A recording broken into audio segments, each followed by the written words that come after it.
Good morning. Good morning बच्चों। Good morning. Good morning ma'am. बच्चे बहुत कम आए हैं अभी, क्यों नहीं आए अभी तक? आपकी अटेंडेंस लगती है बच्चों, सभी को ये क्लास में आना जरूरी है। कल मैंने आपको पहलवान की ढोलक का सारांश बताया था। पूर्व ज्ञान के आधार पर पाठ का शीर्षक निकालना। आज प्रश्नोत्तर होंगे पाठ के, तो मुझे आप बताइए कि आजकल हम कौन कौन से खेल खेलना पसंद करते हैं। आजकल बच्चे बड़े बैडमिंटन, क्रिकेट और बहुत सारे खेल है। इंडोर भी होते हैं, आउटडोर भी होते हैं। बास्केटबॉल बता सकते हैं, बास्केटबॉल, फुटबॉल, बहुत सारे खेल हैं। अच्छा, प्राचीन समय में, कुछ पहले समय में, अब से 10-20 शतक पहले, दशक पहले, 10-20 साल दशक, तो कौन कौन से खेल प्रसिद्ध थे ज्यादा? बच्चे कौन कौन से खेल ज्यादा खेलते थे? मैम गिल्ली डंडा, गिल्ली डंडा खेलते थे, और खो खो, कबड्डी, खो, मैम कबड्डी, कंचे, कुश्ती, मैम पहलवानी, कुश्ती, पहलवानी, कुश्ती, तीरंदाजी, और कबड्डी, घुड़सवारी, ये सब खेल प्रसिद्ध थे। तो जब हम हाँ, तीरंदाजी, मैम छुपन छुपाई, छिपम छिपाई, चलो सब खेल याद हैं आपको। तो यदि हम कुश्ती करते हैं तो उसे कुश्ती करने के लिए हमें कैसे शरीर की आवश्यकता है, कितनी ताकत चाहिए?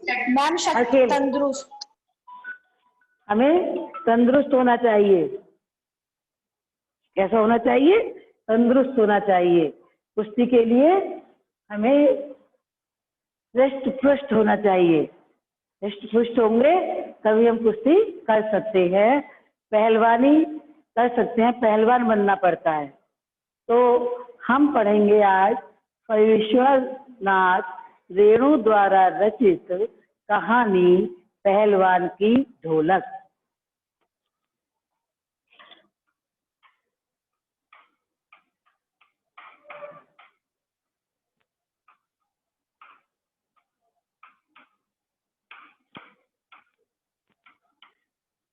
इसका सार सबको समझ में आ गया?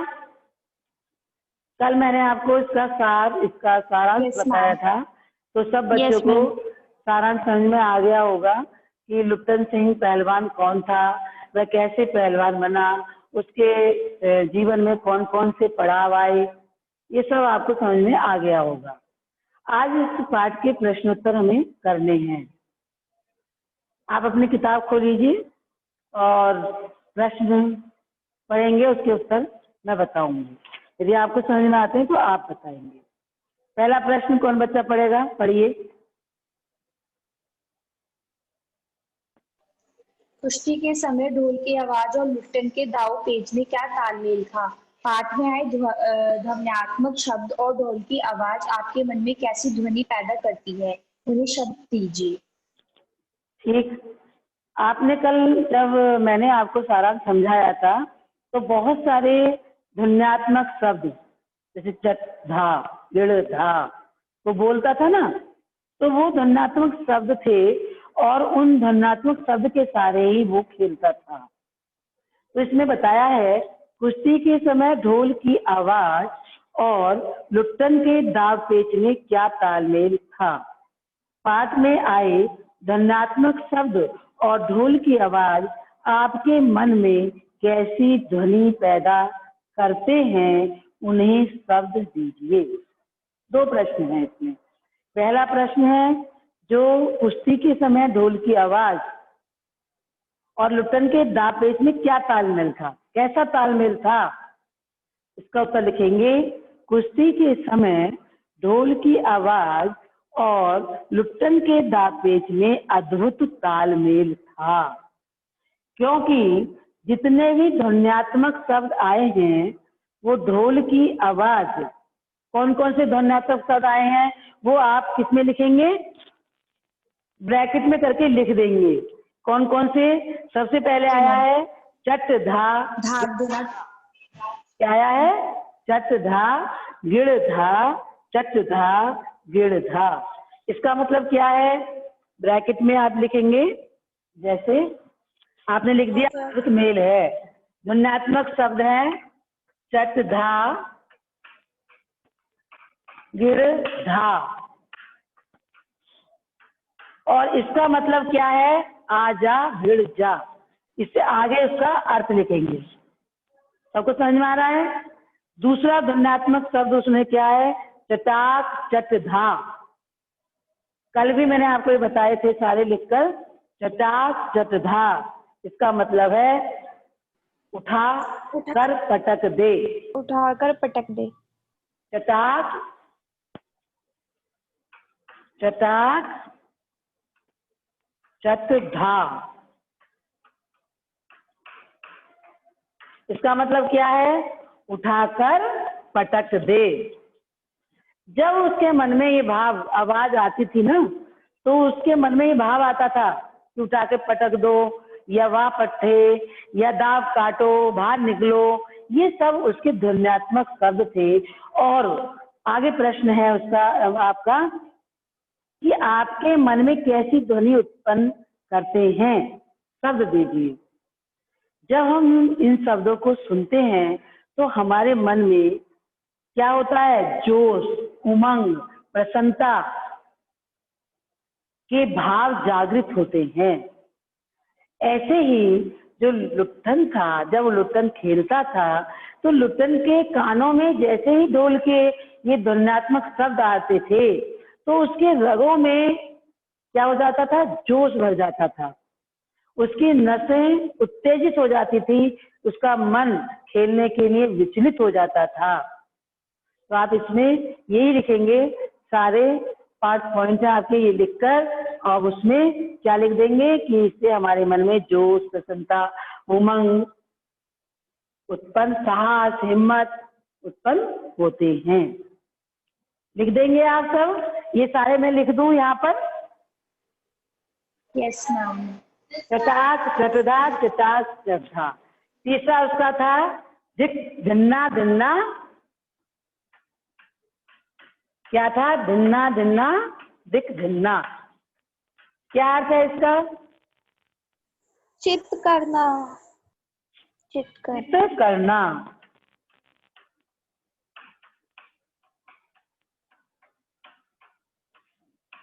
चित्त कर दे सामने वालों को।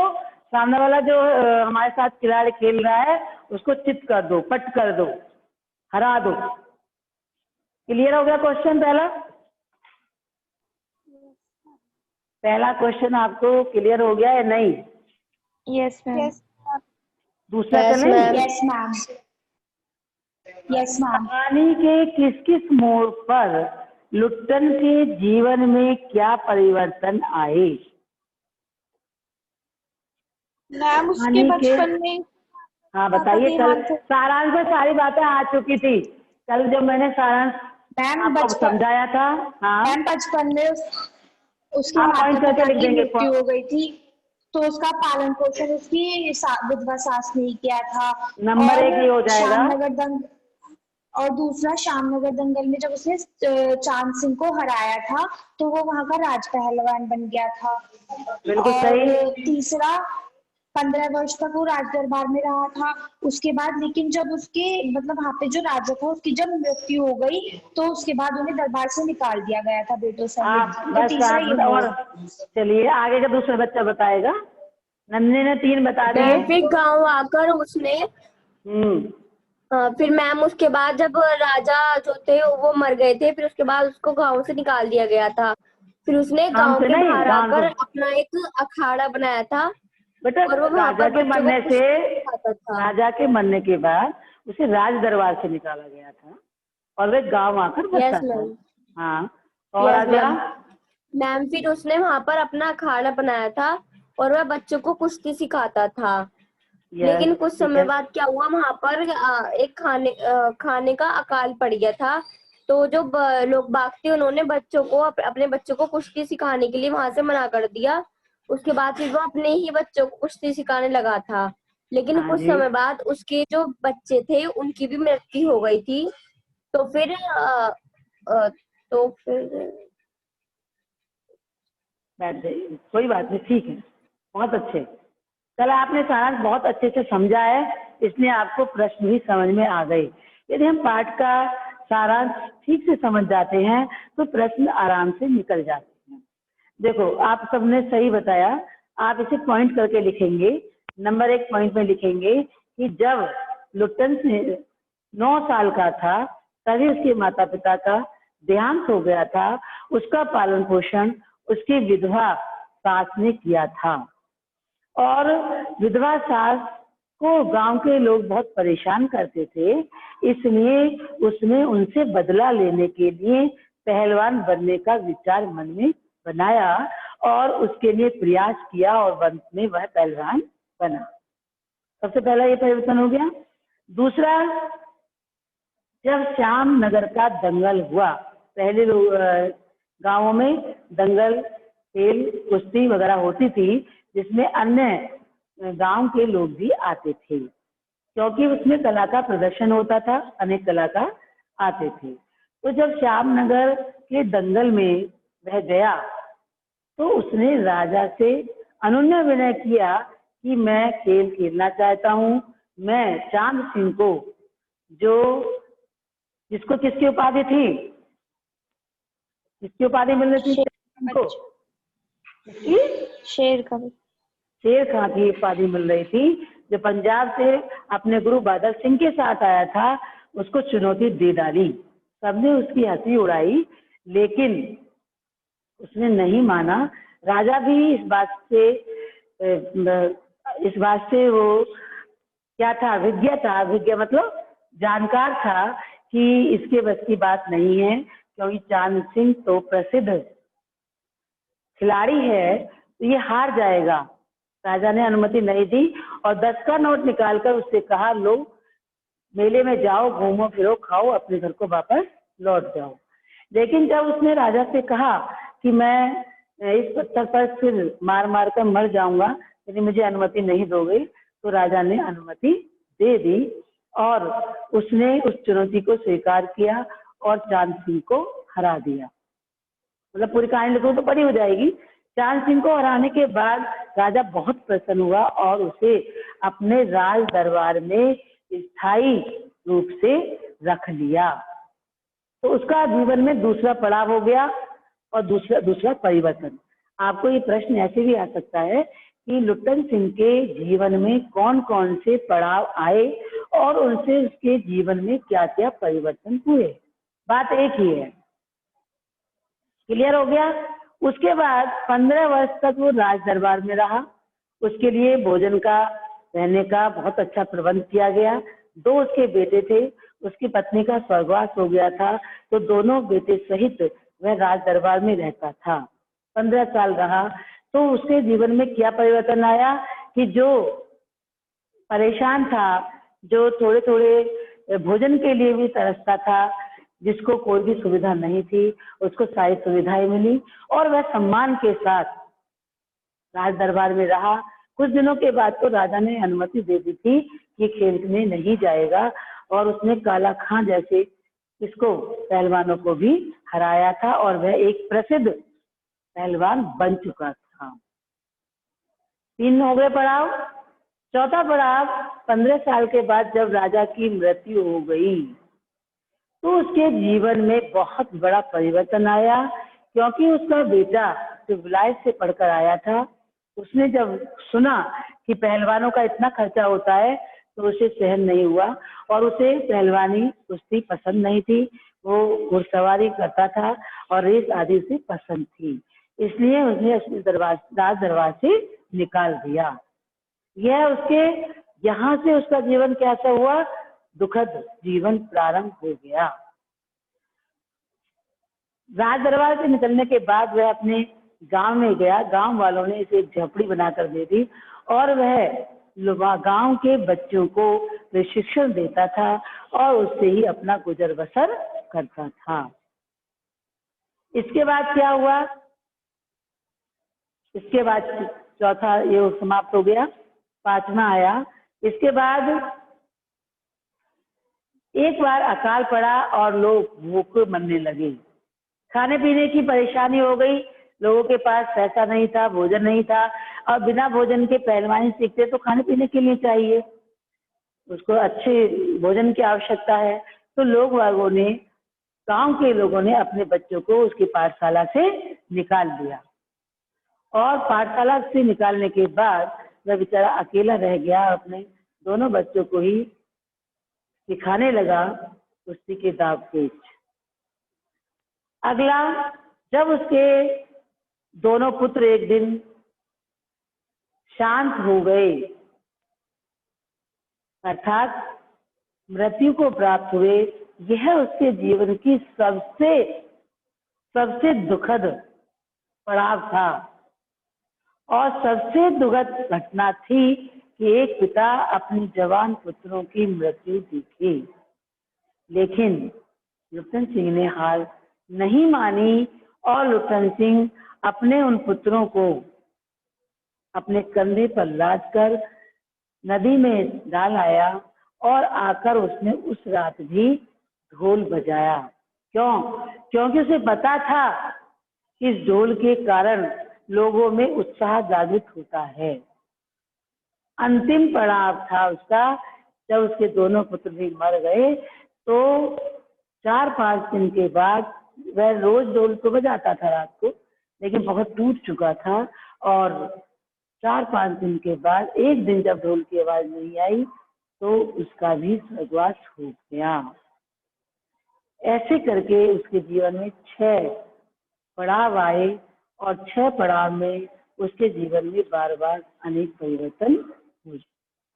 ये आप लिखेंगे, शॉर्ट करके लिख देंगे, पॉइंट करके लिख देंगे, बहुत बड़ा करके नहीं लिखेंगे। अगला क्वेश्चन है, लुप्तन पहलवान ने ऐसा क्यों कहा होगा कि मेरा गुरु कोई पहलवान नहीं, यही ढोल है? बताइए क्यों कहा होगा? मैम क्योंकि उसने पहलवानी किसी गुरु से नहीं सीखी थी, उसे ढोलक की आवाज से ही उत्साह होता था और इसी वजह से वो जब वो ढोलक के पास में साहस आता था लड़ने का। मैम वो अपने दाव पेच ढोलक की आवाज पे ही बदलता था। ढोलक को लेके जाता था। नहीं समझा? समझ में आ गया क्वेश्चन? समझा दूं? Yes ma'am. समझाने की जरूरत है या नहीं? ठीक बताया आपने। आप लिखेंगे, प्रश्न है आपका कि कहानी लुप्तन पहलवान ने ऐसा क्यों कहा होगा कि मेरा गुरु कोई पहलवान नहीं, यही ढोल है। आप शुरुआत करेंगे, लुप्तन पहलवान ने ऐसा इसलिए कहा होगा कि मेरा गुरु कोई पहलवान नहीं है, यह ढोल है, क्योंकि उसने जीवन में किसी से भी पहलवानी नहीं सीखी थी। उसका कोई गुरु नहीं था, उसने तो स्वयं ही ढोल की थाप से, ढोल के ध्वन्यात्मक शब्दों से उसके अंदर जोश उमंग उत्पन्न होता था और उसने उस अभ्यास से ही, ढोल के कारण ही कुश्ती सीखी थी। इसलिए उन्होंने कहा कि ये ढोल ही मेरा गुरु है। इसलिए आप लिखेंगे, वह जब भी कभी दंगल में जाता था, अपने मैदान में जाता था, तो ढोल को प्रणाम करता था। जब वो चांद सिंह को हरा कर आया तो सबसे पहले उसने क्या करा? ढोल को प्रणाम किया और उसने अपने दोनों बेटों को भी यह सिखाया कि बच्चों, तुम्हारा गुरु भी ये ढोल है। जब भी तुम ढोल का सम्मान करोगे, ढोल को प्रणाम करोगे, जब भी कोई काम करते हो, नित्य प्रति ढोल का सम्मान करना। उसने सांसारिक ज्ञान भी बच्चों को दिया, साथ साथ यह भी दिया कि ढोल ही हमारे लिए सब कुछ है। क्योंकि जब गांव में हैजा और मलेरिया फैला और सब लोग बहुत ही परेशान थे, चारों तरफ भयानक स्थिति थी, तो वह अपने ढोल को बजाकर ही लोगों में उत्साह का संचार करता था। मानो ढोल उनके लिए क्या थे, संजीवनी बूटी का काम करते थे। कोई भी काम किया उसने ढोल बजाया। अपने बच्चों की मृत्यु के बाद भी उसने ढोल को बजाना नहीं छोड़ा। यहाँ तक कि वह अपने शिष्यों से भी कहता था, क्या कहता था, कि मेरी मृत्यु के बाद मेरी चिता पर जब मेरा दाह संस्कार हो तब भी ये ढोल बजना चाहिए। तो इसलिए ही उसने ऐसा कहा कि ढोल ही हमारा गुरु है। ठीक है, समझ में आ गया सभी को? Yes ma'am. गांव में महामारी फैलने और अपने बेटों के देहांत के बावजूद लुट्टन पहलवान ढोल क्यों बजाता रहा? प्रश्न वही है, थोड़ा सा लिखने का अंतर हो जाएगा। लुट्टन पहलवान को पता था कि गांव की स्थिति कैसी है, बहुत भयावह स्थिति है। रात्रि में सन्नाटा रहता है, रात्रि में सब लोग अपने घरों में रहते हैं, चीखने चिल्लाने कराने की आवाज आती है, सब परेशान हैं। और मेरे ढोल बजने से इन लोगों को उत्साह मिलता है, इन लोगों के अंदर जीवन का संचार होता है, इनकी उदासी दूर होती है। तो इसलिए उसने अपने बेटों के देहांत के बावजूद भी ढोल को बजाना बंद नहीं किया। दो कारण थे। एक कारण तो ये था कि महामारी फैली हुई थी, स्थिति बहुत खराब थी, उसे पता था दिन में तो लोग आ भी जाएंगे, बाद में नहीं आएंगे, तो इसलिए वो क्या करता था, ढोल बजाता रहा और उसने ढोल को बजाना नहीं छोड़ा। अगला प्रश्न है, महामारी के फैलने के बाद ढोलक की आवाज का पूरे गांव पर क्या असर होता था? सारे क्वेश्चनों में कई बार आ चुका है, बताइए क्या असर होता था? मैम जब भी ढोलक की आवाज बजती थी तो गांव में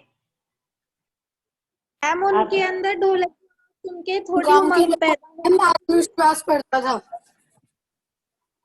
हाँ, आत्मविश्वास बढ़ता था। उनके जब महामारी मैम ढोलक बढ़ी की थी तो आवाज जब उनके लिए उन्होंने संजीवनी ढोलक बूटी का बजाई थी तो कार्य एक करती तरह थी। से संजीवनी का काम किया था उन्होंने, संजीवनी ठीक है, शक्ति का। गांव के जो अर्धमृत थे, औषधि उपचार पत्रहीन प्राणी थे, वह ढोलक ही उनके लिए संजीवनी शक्ति भरती थी, उनके अंदर जीवन का संचार करती थी। स्पंदन शक्ति शून्य स्नायुओं में क्या जोड़ जाती थी, बिजली दौड़ जाती थी, अर्थात उनमें उत्तेजना आ जाती थी। ढोलक की आवाज न तो बुखार हटाने का उसमें कोई गुण था और न महामारी की सर्वनाश शक्ति को रोकने की शक्ति ही उसके अंदर थी। लेकिन फिर भी मरते हुए प्राणियों को आंख मूंदते समय कोई तकलीफ नहीं होती थी, वह मृत्यु से डरते नहीं थे। इसलिए यह असर किस पर था, गांव वालों पर ढोलक का था। भाई ढोलक बजाना कोई तो नहीं था, मतलब औषधि तो नहीं थी खाकर उसको मतलब वो ठीक हो जाएंगे, लेकिन उनके अंदर जो उत्साह उत्पन्न होता था, जो उनके अंदर जीवन संचार हो जाता था, तो मृत्यु भी आती थी तो वो डरते नहीं थे। ये आएगा इसमें। अगला क्वेश्चन है, महामारी फैलने के बाद गांव में सूर्योदय और सूर्यास्त के दृश्य में क्या अंतर होता था? सूर्योदय के समय तो कम से कम कुछ लोग बाहर निकलते थे, एक दूसरे के हालचाल पूछते थे, सांत्वना देते थे, ढांढस बंधाते थे, एक दूसरे के दुख सुख में शामिल होने का प्रयास करते थे। लेकिन सूर्यास्त के बाद सब अपने घरों में चले जाते थे, केवल चित्कार की रोने की आवाज ही सुनाई देती थी, किसी को किसी का सहारा नहीं था। ऐसा लगता था कि रात्रि में निस्तब्धता है और इस सन्नाटे में सब लोग परेशान हैं। सारे क्वेश्चन आपकी किताब में दिए हुए हैं। यदि आप पाठ पढ़ेंगे तो आपको बिल्कुल पता लग जाएगी। सब अपनी अपनी झोपड़ियों में घुस जाते थे, चू भी नहीं करते थे, क्योंकि उनके पास बोलने की शक्ति ही नहीं बचती थी। और दम तोड़ते हुए पुत्र की अंतिम बार बेटा कहकर पुकारने की हिम्मत भी उन लोगों में नहीं रहती थी। इतना अंतर था सूर्यास्त और सूर्य उदय के समय में। कुश्ती या दंगल पहले लोगों और राजाओं का प्रिय शौक हुआ करता था। पहलवानों को राजा एवं लोगों के द्वारा विशेष सम्मान दिया जाता था। ऐसी स्थिति अब क्यों नहीं है, बताइए जल्दी से। बड़ा आसान प्रश्न है। क्योंकि वो राजा ही नहीं रहे। अब मैम उनकी जगह टीवी ने ले ली, फोन ने ले ली। मैम यही होते थे मनोरंजन के लिए, उनके पास नाटक या खेल या मतलब शिकार करना। ठीक है, अब मैं ऐसी स्थिति अब इसलिए हो गई है कि पहली बात तो ऐसे कोई राजा नहीं है, ऐसे शौक नहीं करते कि वो राजा की पहलवानों को रखें, विशेष सम्मान दें।